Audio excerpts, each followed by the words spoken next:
Saudi अरब के मुफ्ती आज़म और council of senior scholars के सरबराह शेख अब्दुल अजीज़ बिन अब्दुल्ला आले शेख 84 बरस की उम्र में इंतकाल कर गए। सऊदी खबर एजेंसी के मुताबिक मुफ्ती आज़म की नमाज जनाजा आज बाद नमाज असर रियाद में इमाम तुर्की बिन अब्दुल्ला मस्जिद में अदा की जाएगी। शाह सलमान बिन अब्दुल अजीज़ और वलीअहद शहज़ादा मोहम्मद बिन सलमान ने मरहूम के अहल खाना, सऊदी अवाम और आलम इस्लाम से ताज़ियत का इजहार किया। शाह सलमान के हुक्म पर मक्का मुकर्रमा, मदीना मुनव्वरा और मुल्क की तमाम मसाजिद में गायबाना नमाज जनाजा भी अदा की जाएगी। शाही दीवान के मुताबिक आलम इस्लाम ने एक अजीम आलिम दीन को खो दिया है, जिन्होंने दीन इस्लाम और मुसलमानों की बेमिसाल खिदमत की।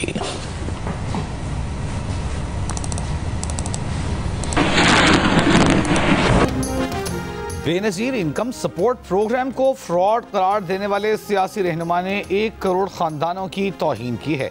वो अपने बयान पर मुआफ़ी मांगें। सैलाब के मामले पर सियासी पॉइंट स्कोरिंग से इज्तिनाब करें। पीपल्स पार्टी की सेनेटर रुबीना खालिद का मुतालबा। नाम लिए बगैर एक सियासी रहनुमा पर तनकीद। इस्लामाबाद में प्रेस कॉन्फ्रेंस। कहा, बेनज़ीर इनकम सपोर्ट प्रोग्राम का किसी सियासी जमात से कोई ताल्लुक नहीं। 2022 के सैलाब में BISP ने 70 अरब रुपए की हंगामी इमदाद की। 28 लाख मुतासरा खानदानों को फीकस 25,000 रुपए की नकद रकम दी गई। बिलावल भुट्टो का मुतालबा है कि सैलाब ज़दगान की इमदाद BISP के जरिए की जाए। अगर किसी को इस प्रोग्राम के नाम से तकलीफ है तो ये नाम तब्दील नहीं होगा।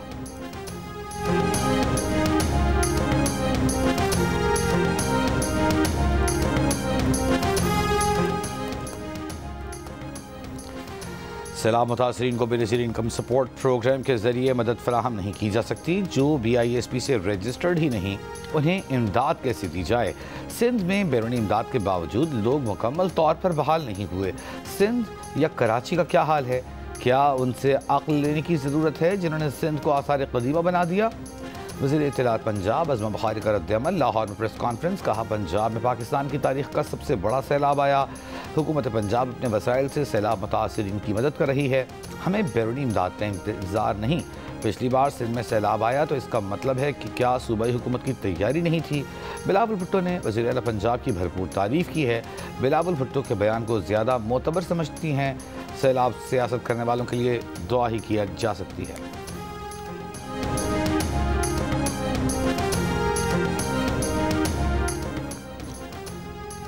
वज़ीर आज़म शहबाज शरीफ अमरीका और कतर की मेज़बानी में अरब और इस्लामी ममालिक के खुसूसी सरबराही इजलास में शिरकत करेंगे। इजलास में अमरीकी सदर डोनाल्ड ट्रंप भी शिरकत करेंगे।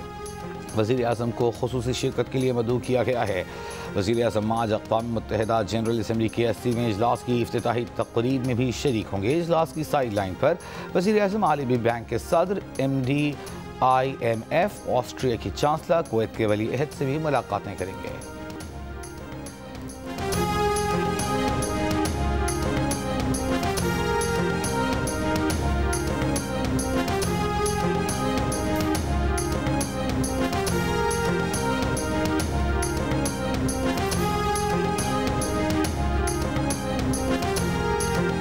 अमरीकी सदर ट्रंप आज अरब और मुस्लिम ममालिक के इजलास में गजा में जंग के बाद गवर्नेंस और अमन से मुताल्लिक़ तजवीज़ पेश करेंगे।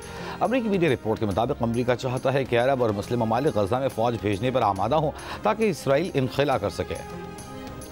फ़लस्तीन के 2 रियासती हल के लिए अक़वाम मुत्तहिदा में सऊदी अरब और फ्रांस की सरबराही में फ़लस्तीन कॉन्फ्रेंस। फ्रांसीसी सदर मैक्रों का फ़लस्तीन को बतौर रियासत तस्लीम करने का ऐलान। कहा, मज़ीद इंतज़ार नहीं कर सकते। हमास दीगर 48 यरगमालियों को रिहा कर ख़ित्ते में अमन देखना चाहते हैं। हमें 2 रियासती हल के इम्कान को बरकरार रखने के लिए हर मुमकिन कोशिश करनी चाहिए। सऊदी वज़ीर ख़ारजा फैसल बिन फरहान ने कहा कि ख़ित्ते में पायदार अमन के लिए 2 रियासती हल वाहिद रास्ता है। इसराइली इक़दामात इलाक़ाई और बैनुल-अक़वामी अमन के लिए ख़तरा हैं। कॉन्फ्रेंस के मौके पर आईफिल टावर पर फ़लस्तीनी और इसराइली परचम अमन की फाख्ता के साथ तावीज़ा किए गए।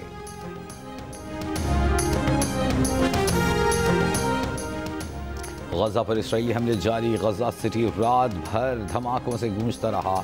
एक रिहायशी इमारत पर इसराइली हमले में कम अज़ कम 4 फ़लस्तीनी और शहीद हो गए।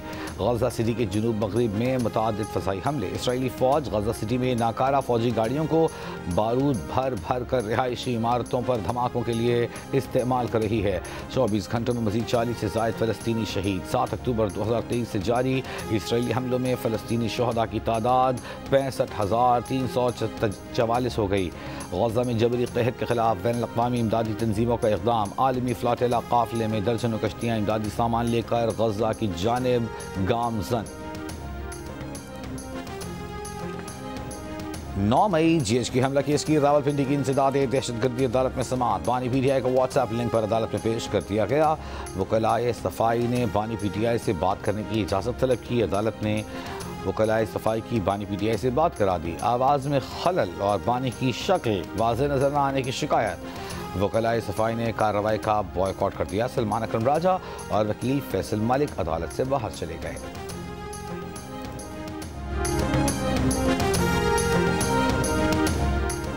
हमारे खिलाफ तमाम केसेस बेबुनियाद हैं। मुल्क के अंदर लाकानूनियत है। इदारे आइन के मुताबिक काम करें। आज़ादी के मिशन से पीछे नहीं हटेंगे। जलसा करेंगे और साबित करेंगे कि पूरी कौम बानी PTI के साथ खड़ी है। वज़ीर आला खैबर पख्तूनख्वा यमीन गंडापुर की पेशावर में मीडिया से गुफ्तगू।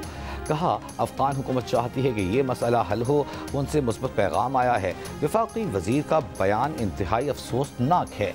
कौमी क्रिकेट टीम की कारकर्दगी पर तबसरा करते हुए बोले कि भारत के साथ मैच आम मैच नहीं होता। हमें अफसोस है कि हम बार बार क्रिकेट मैच हार रहे हैं।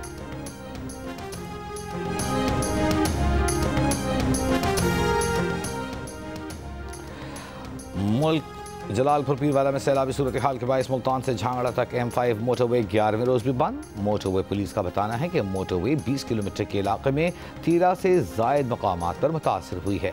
मोटरवे की बहाली का काम पानी का बहाव कम होने पर ही किया जाएगा। जलालपुर पीरवाला में नौराजा भट्टा बंद का शगाफ पुर करने का काम जारी।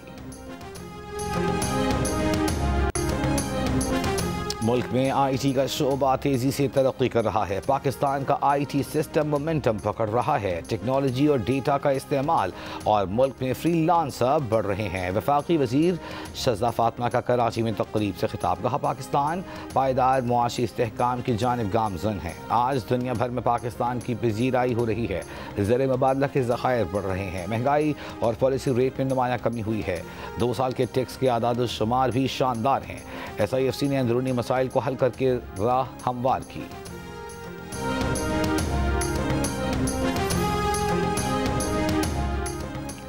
और एशिया कप के सुपर 4 मरहले के तीसरे मैच में आज पाकिस्तान और श्रीलंका अबूधाबी में मद्दे मुकाबिल होंगे।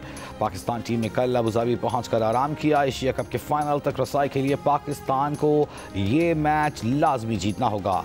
शिकस्त की सूरत में अगर मगर का खेल शुरू हो जाएगा। भारत और बांग्लादेश के एक एक मैच जीतकर पॉइंट्स टेबल पर 2-2 पॉइंट्स।